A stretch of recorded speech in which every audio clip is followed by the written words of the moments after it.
Good afternoon, and welcome to this virtual presentation, which we've titled Worth It, 10 Years of Supporting Open Access in Canada. I'm pleased to introduce my co-presenters, Jason Friedman, Senior Manager of Heritage Services at the Canadian Research Knowledge Network, and Monica Ward, Head of Collection Strategy at the University of Ottawa Library. I am Jessica Dallaire-Clark, Senior Coordinator for Open Access Development at Érudit. Next slide, please. Before we get started, the conference organizers have asked us to provide this reminder of the conference's code of conduct, which asks all participants to maintain respectful and professional conduct at all times. You are welcome to scan the QR code if you would like more information. We would also like to make this session as accessible as possible. For this virtual session, that means that we ask all participants to identify themselves by name and affiliation during the Q&A, and we'll read out loud any questions typed into the chat before answering. In this presentation, we'll be looking at the Partnership for Open Access, an important initiative that supports open access in Canada through the Érudit platform. I'll give you an overview of the POA and Érudit, and then we'll hear from Jason and Monica about why they feel that the partnership is a good investment of consortial and library resources. After we conclude, we'll be happy to take your questions in the live Q&A. So let's dig in. Next slide. The Partnership for Open Access, or POA, is an initiative that enables open access publishing in Canada by providing financial support to the non-commercial scholarly journals on the Érudit platform from library partners. It is based on a direct collaboration between many actors in the Canadian research ecosystem. The POA is an expression of the global movement for diamond open access that is building a collective, equitable, and robust path for the dissemination of knowledge.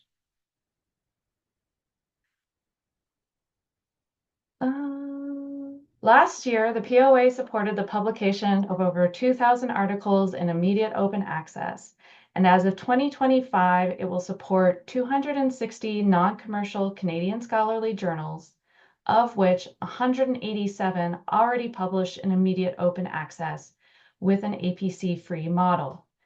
This is possible through the support of more than 90 partner libraries across 3 national library consortia in Canada, France, and Belgium, and all without the payment of a single APC.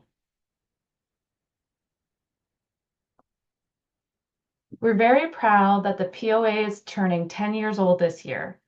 With this track record, it's clear that the POA is a tried and tested business model for supporting Diamond OA through its support of the active scholarly journals on the Érudit platform.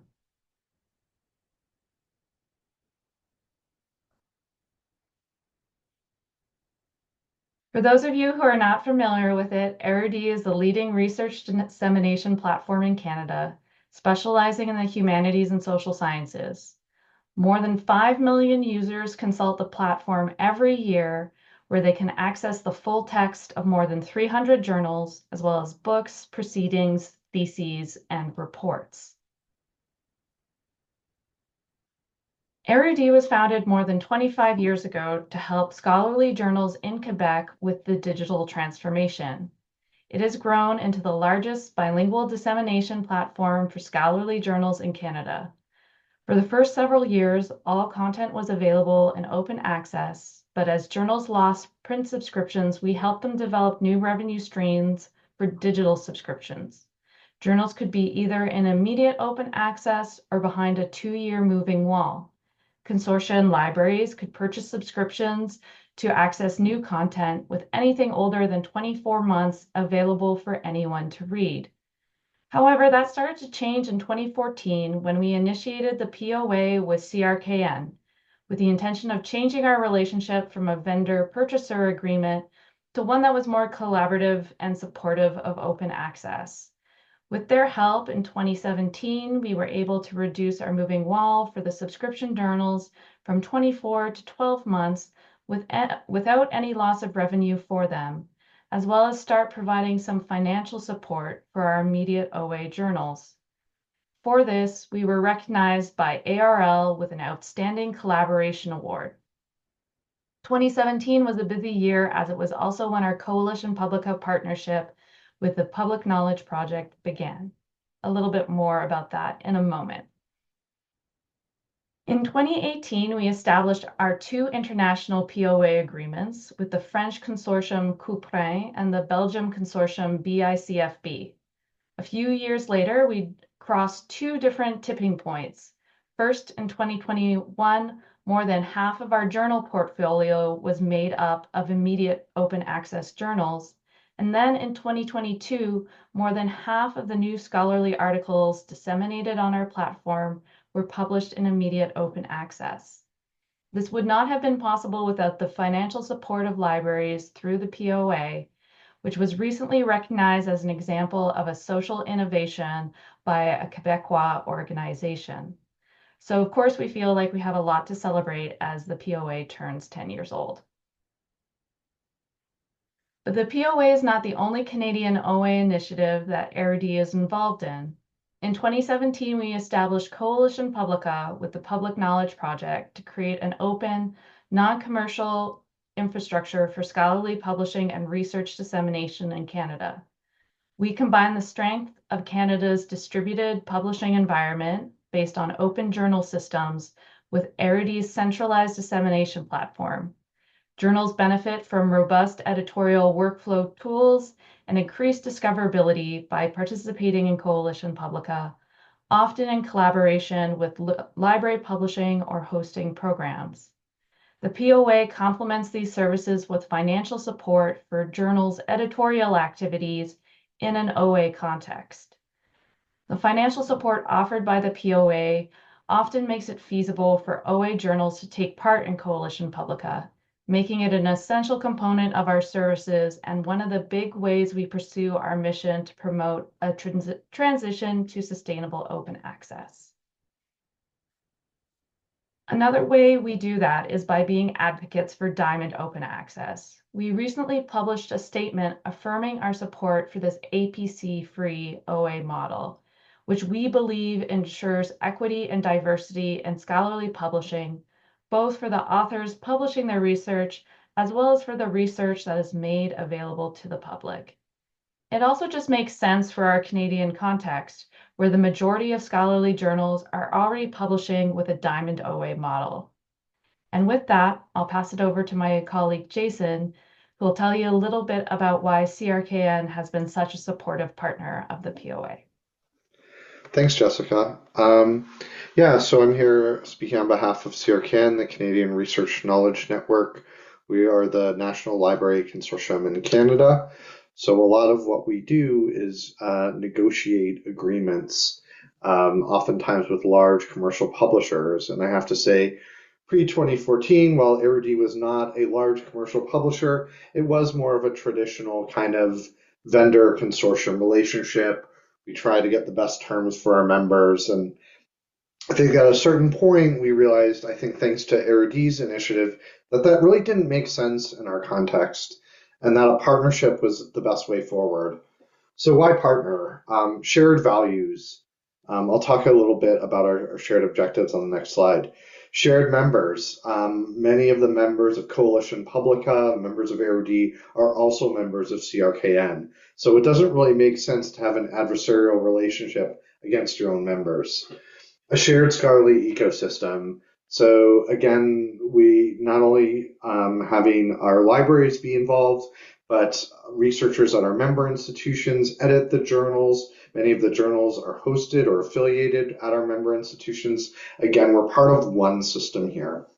And shared openness. Jessica and I think it's fair to say, have franker discussions than we would certainly have with a commercial organization or a vendor.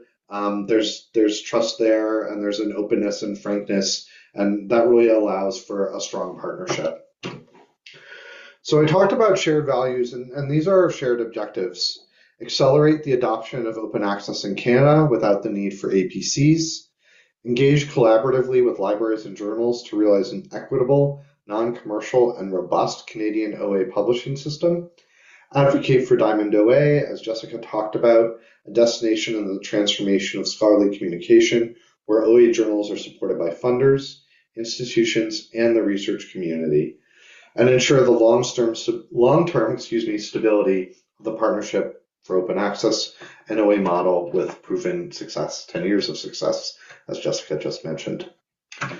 But it's not just about having shared values. There is a question about what's the impact, or if you're going to be crass, what's in it for me? So let's take a look at some of the numbers here.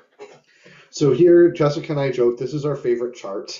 And you can see pretty clearly from 2018 how not only have the journals actually increased overall, but we went from about less than half of the journals in 2018 being immediate open access to now in 2025, it's more than 2 to 1. So you can see those increases there. And that's something I think if there were one chart to take away from this, it's this one about how much open access has increased through the years of our partnership.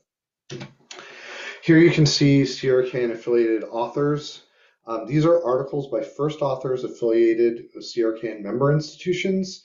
And this talks about the scholarly ecosystem that I was mentioning earlier. And here again, you can see, one, that the publishing volume is quite high, but secondly, the number of immediate OA articles has increased. And I want to be clear, this is at the time of publication. This doesn't have to do with the embargo being lifted.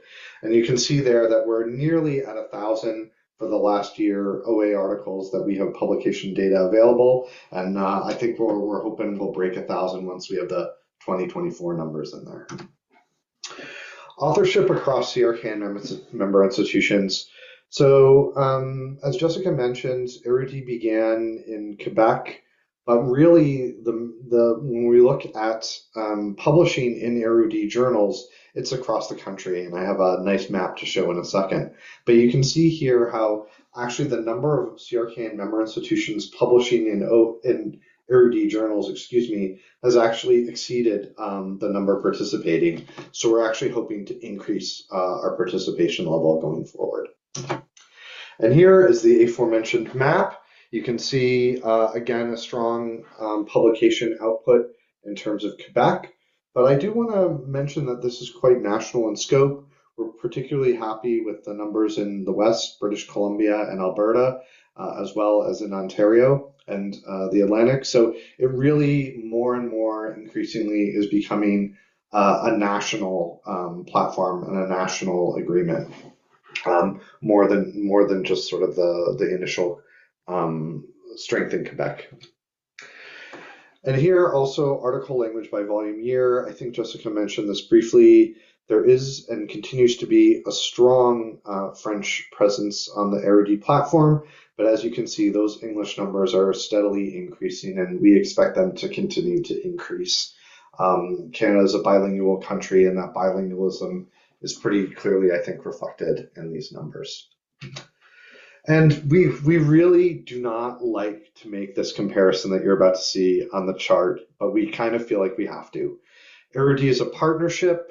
We look at them uniquely. We don't like to do comparisons with our commercial licenses, but ultimately we have to answer a question that our members pose. What's the value proposition? How does this compare with read and publish agreements? And as you can see from this chart, it compares very, very favorably. So I won't mention who Publisher 1 and Publisher 2 are. I will say that they have social sciences and humanities platforms, and we did have read and publish agreements with them in 2022 and 2023. Those of you who know the ESAC registry can probably figure some things out based on that. But you can see here, in terms of the article cost for OA output, that it's actually around $1,000 US for Érudit. Think about the APCs or the read and publish agreements that you may have entered into, which seem like good value. And I'm not trying to cast aspersions here, but when you compare it with the value that we get from the Partnership for Open Access, there's kind of no comparison. So that's sort of the high-level consortium, and now I'll turn it over to Monica to talk a bit about the benefits for libraries. Thank you, Jason. So first I'll talk a bit about the University of Ottawa context. So prior to the partnership, we had subscriptions to Érudit's journal package. When it moved to a partnership arrangement, we continued on converting our subscription dollars into support, along with giving some additional voluntary funding to help facilitate the transition. As the largest bilingual French-English university in the world, the French content was a priority for us, so we were particularly interested in supporting this initiative, but we were also supportive of the larger project to support journals in a different manner than traditional subscriptions. We also have 3, soon to be 4, library-published journals that are part of the partnership, so it's a nice kind of full circle way that the library and our academic community are benefiting from this arrangement, both as readers and even as publishers of our own journals. Next slide. So for many libraries, Diamond Open Access, so situations where the journals are funded at the outset rather than on a per article basis, might actually be the preference. But where the problem can be encountered is in determining how much money a journal needs to sustain itself. What's a fair level of support, and how will we know when a journal reaches it? Many libraries would be happy to continue to pay a reasonable fee to support a journal and also have it be open access, and also authors be able to publish without needing to pay an APC. But who determines what's a reasonable support for the journal? When you're dealing with commercial entities whose end goal is not just to disseminate information, but it's actually to disseminate information insofar as it makes money above and beyond what it costs to produce, it's a more challenging question. And as the customer in a commercial arrangement, we're never really going to get transparency on costs. So that brings me to the first benefit of the partnership, which is that it's a non-commercial arrangement, where our funding isn't being used to generate profit or to generate revenue for shareholders. In Canada, universities are publicly funded, and an argument can be made that public funds should be used for public good. With commercial publishers, it's hard to know how much of open access support costs or for the actual cost of publication, and how much is for unknown overhead and profit. So the reality is, if it's a business, they need to make money above and beyond what it actually costs to do the publishing, so it might not be the most appropriate or effective use of academic funds. Which leads well into the next benefit, which is the relationship of collaboration rather than a vendor-customer relationship. So Érudit is in and of itself a consortium of 3 libraries in Quebec. And widely speaking, we have common goals of increasing access to knowledge, openness, collaboration and innovation, and all with a focus on the common good. There's a level of transparency regarding how much funding the various journals receive and how much it costs for the related infrastructure. And this gives us a lot more trust that our funds are going to support our common goals. This is bolstered by the fact that there's a member library representative on Érudit's board, which helps to guide the priorities and work of the organization. Another benefit, and this one is much more practical than some of the others, that it's a centralized package. So we can't really scale supporting individual journals and having individual journals approach us for funds. We couldn't have 240 separate discussions with all the different journals about supporting them, and likely those journals don't want to deal with 90 different libraries either.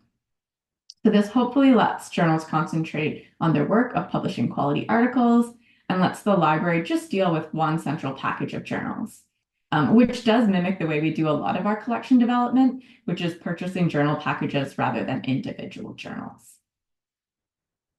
Another very practical benefit is that all these journals are on one platform. Ensuring that the content is findable and accessible is easier with one platform and gives users more of a one-stop solution that again sort of mimics what they might be more used to with some of the large commercial platforms. In addition, we feel our funds are being well used because we know there's already a centralized platform and infrastructure, so we're not supporting 240 different platforms and dissemination methods or having journals spend time duplicating work that others are already doing.